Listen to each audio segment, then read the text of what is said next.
My name is Eitan Grinsteiner, and today I'm going to be teaching you about neurotoxic snake venom and its physiological effects on the human body. You're probably wondering why snake bites? Well, because human and snake behavior are quite intertwined. As human population grows, so does habitat destruction, climate change, farming practices, and poverty. In fact, the World Health classifies snake bites as a disease of poverty and a neglected tropical disease. If you think about it, impoverished people are much more likely to live in those forest agricultural frontiers with less access to safe housing, safe bedding, and rodent control. Overall, there are three types of snake venom. You're going to have cytotoxic, which affects the plasma membrane, hemotoxic, which affects the circulatory system and muscle tissue, and then finally neurotoxic, which affects the peripheral nervous system. Neurotoxic snake venom is actually most abundant in the family of snakes known as elapids. We would better associate elapids as vipers, mambas, cobras, and rattlesnakes. So they're all going to have a plethora of neurotoxic snake venom affecting the neuromuscular junction, essentially the neuron connecting to the muscle to cause muscle contraction. But before I talk to you in specifics about the snake venom toxins, let me talk to you about how a neuromuscular junction should function normally. So you'll have the presynaptic membrane and the postsynaptic membrane. And this will be the synaptic terminal, where a motor neuron action potential will be traveling, which will actually initiate the opening of voltage-gated calcium ion channels in the synaptic terminal. The entering of calcium into this presynaptic membrane will allow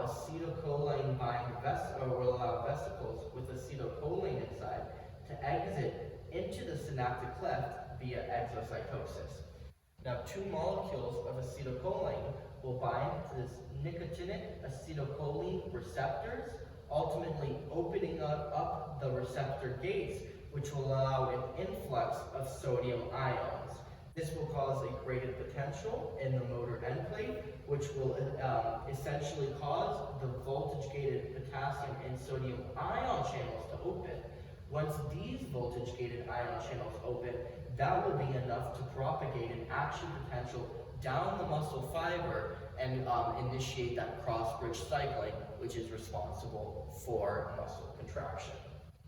So that's how a neuromuscular junction should normally work. And what I need to critically highlight is that in each snake, each venom analyzed is going to at least carry 2 to 5 toxins.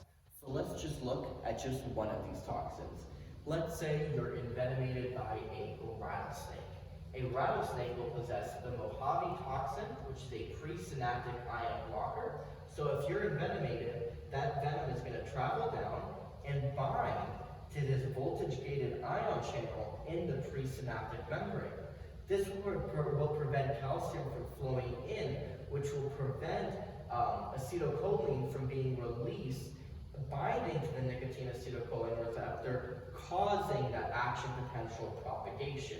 So essentially, it's going to bind to this calcium ion channels, preventing an action potential from there. In contrast, you will have a cobra. Let's say you're just traveling through Africa and you get, God forbid, you get bit by a cobra. You're going to be in, there's going to be the toxin called the toxin alpha, which is part of the 3-finger toxin and a postsynaptic ion blocker. So it's going to travel down the stream and bind to one of these nicotine acetylcholine receptors, essentially inactivating the gate. Now, what is so dangerous about these 3-finger toxins is that they just need to bind to one of the 2 acetylcholine receptors to successfully inactivate the gate.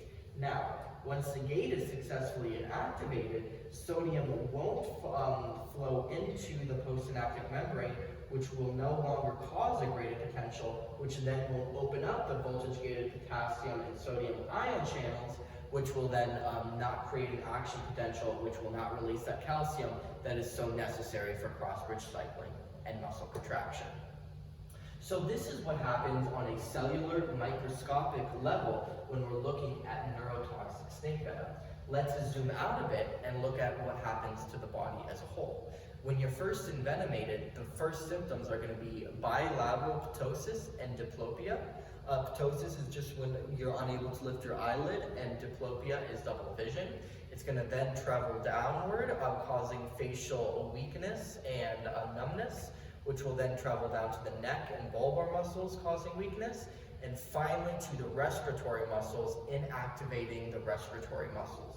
Now, what is so important is that what helps function the diaphragm is this neuromuscular junction. And if the diaphragm can't be told by our neurons to contract and release, we essentially can't inhale and exhale oxygen, ultimately resulting in respiratory failure. In conclusion, neurotoxic snake venom will prevent the diaphragm from properly functioning, resulting in respiratory failure. Now, in conclusion, neuromuscular junction is inactivated by neurotoxic snake venom, either at the presynaptic terminal by presynaptic neurotoxins, or postsynaptic neurotoxins binding to the nicotine acetylcholine receptors.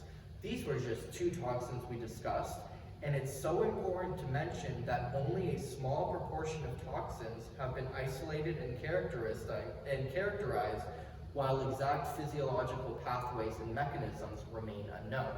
A strong reason for this is because the majority of snake bites occur in poorly and very underreported areas in places of poverty. If you think about it, in those farming, frontier, agricultural areas, you are much less likely to have access to proper care, to proper treatment, and to proper tools to effectively look at that application, to look at that snake bite, analyze the snake venom, and then synthesize anti-venom. That is essentially it. I want to again highlight that today's focus was very narrow. We only looked at specific neurotoxins and neurotoxic snake venom, while we didn't even look at toxins in cytotoxic and hemotoxic snake venom. And yet we have this whole plethora of toxins we still need to analyze and identify in order to synthesize effective antivenoms, yet we are unable to because the majority of these bites happen in places of poverty. Thank you so much, and enjoy the rest of your day.